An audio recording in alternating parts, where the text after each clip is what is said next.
and enjoying the entertainment. There's some real talent today. I'm glad to be up here for this this little thing. So this little town, now coming from medical school and then coming into the big world as a doctor. So there's a big change from going from your multiple point practical exam, your medical exam, to your 1 point prostate exam. It's at that moment that you know you've made it in life. That you know that everything's gonna be okay. You guys doing okay? This last couple months I've spent a lot of time with sick kids, and I've decided that sick kids today, they've got it really easy. They've got it very easy, these sick kids. When I was sick, I had to sit on the couch, and I had to put up with daytime television. That was my option when I was a sick kid for distraction and entertainment. I had to put up with things like RuPaul, Days of Our Lives, and telenovelas. Remember telenovelas? Lupita, you must go. But Jorge, I love you. No, it is impossible because I am your brother. No, es imposible. That's what I had to put up with as a child. Coming out of both ends and sitting through that for 8 hours. The children today do not know the pain of daytime television. They have Netflix and Hulu. They get everything they want. It is a struggle. I am the man I am today because telenovelas. And Days of Our Lives. And Days of Our Lives. So you got medical training on daytime television? I do. This was before Grey's Anatomy, though. So, We practiced on animals. yeah, animals. So that's my town. So these kids, I mean, they got it easy, right? But as a child, I loved my childhood. I really did. I grew up in a small town, and I loved my family. I loved my father especially. He was a PE teacher in this small town. Now this is in a town. This is in a town at a time when things were a little different. When PE teachers, I thought my father, he had the coolest job ever. He got to wear those super saucy short shorts. That is available, I would wear today. And this was a time when the teachers were allowed to smoke in the teacher's lounge. They'd sit there and be smoking. Hey, Mr. Johnson, so how's your current events class going? Oh, I don't know, some kid brought me an article that tobacco was bad for you. So I sent him to detention. That was the time that my father was a PE teacher. There was also... The doctors smoked. Yeah, they did. That was actually recommended back then. My father also, this was a time when corporal punishment was not only encouraged, it was in the school's mission statement. If you are a student attending this school and do not meet the academic and the discipline requirements set before you, we will beat you. Now my father literally, over the door of his office, had a cricket bat. A cricket bat. Just off enough for the kids are like, what is that? It's not a baseball bat. It's not a hockey stick. It's kind of flat on one side, round on the other. And this particular cricket bat was specialized. My father took a 7/8 drill bit and drilled holes in it. And for the main purpose, and I quote, less air resistance. So people feared my father. You know, my father was a good PE teacher though. During this time in my class, my favorite class in PE was archery. Archery. We had archery in class. I do not understand how they entrusted these hormonal ticking time bombs with bows and arrows. I'm just glad that Hunger Games had not come out yet. There was this one day in particular where this girl, she literally shot another boy in class.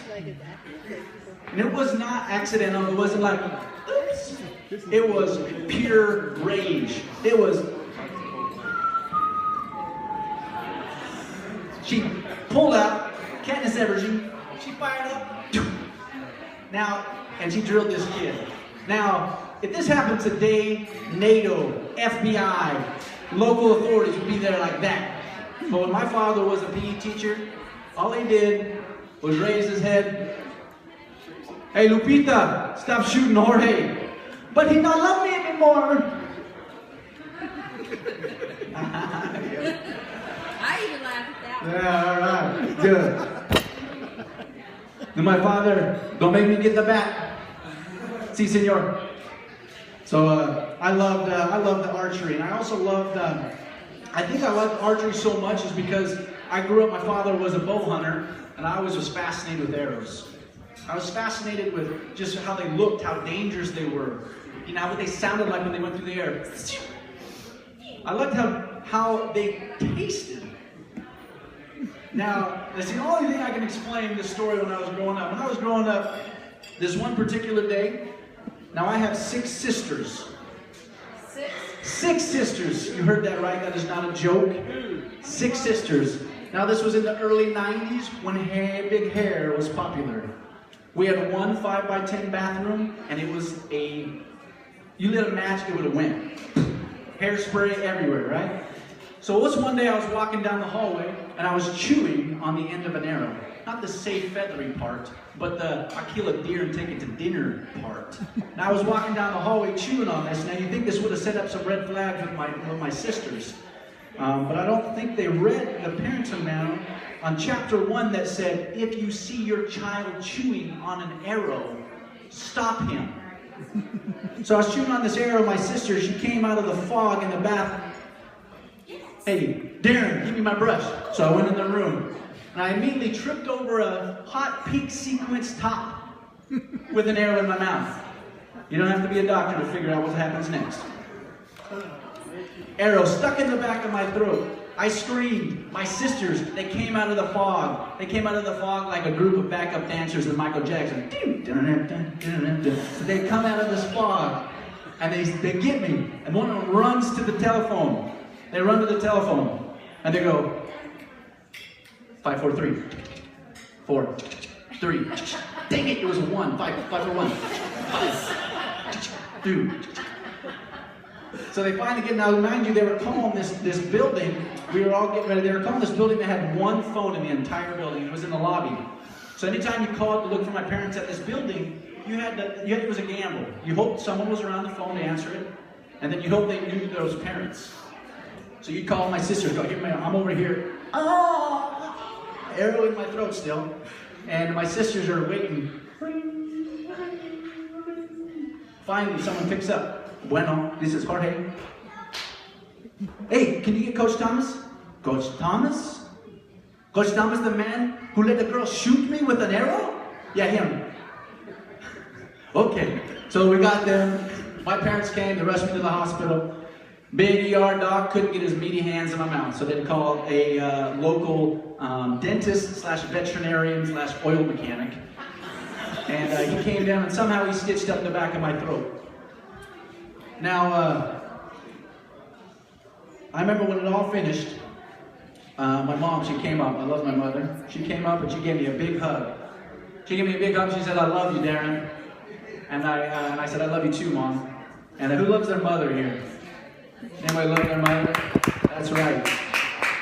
Mothers are fantastic. Now, mothers also are a little odd, though, sometimes.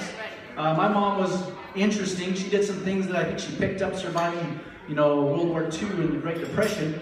She would take Ziploc bags, flip them inside out, and wash them through the washing machine. And what's so weird about that? I thought it was odd. Then she would do this one thing. Anybody seen this? Hey, Darin, come here. You got some chocolate on your face. And she cleaned me up, and I thought it was the most disgusting thing in the world. But now as I've grown up and I've matured and I had 3 little ones of my own, I understand the brilliance and the effectiveness of this. So now in my home, when you lay anything down, it is fair game to become buried treasure. Whether it's shoes or whether it's baby wipes. So you don't have time to find baby wipes. So it's just as effective to clean it up. So one time my kid hid my shoe. And I immediately went against Hollywood protocol and I began to negotiate with the terrorist. I said, listen here, you 2-year-old terrorist. I gotta go. I got patience, and they're backing up. The 4'11" Caucasian mother who believes her son's gonna make it to the NBA is gonna be mad. that I'm not there to talk about hormone replacement and steroids. Honey, I gotta go. An hour later, when I showed up, my first patient, she complimented me on my white shirt and tie, my slacks, and my tennis shoes. I did not find my shoes that day. When I got home, I sat down my daughter and I said, honey, you won the first round. But if you hide my shoes again, and I pointed over the front door, I'm gonna get Grandpapa's back. She said, si, senor. Thank you guys, it's been a pleasure.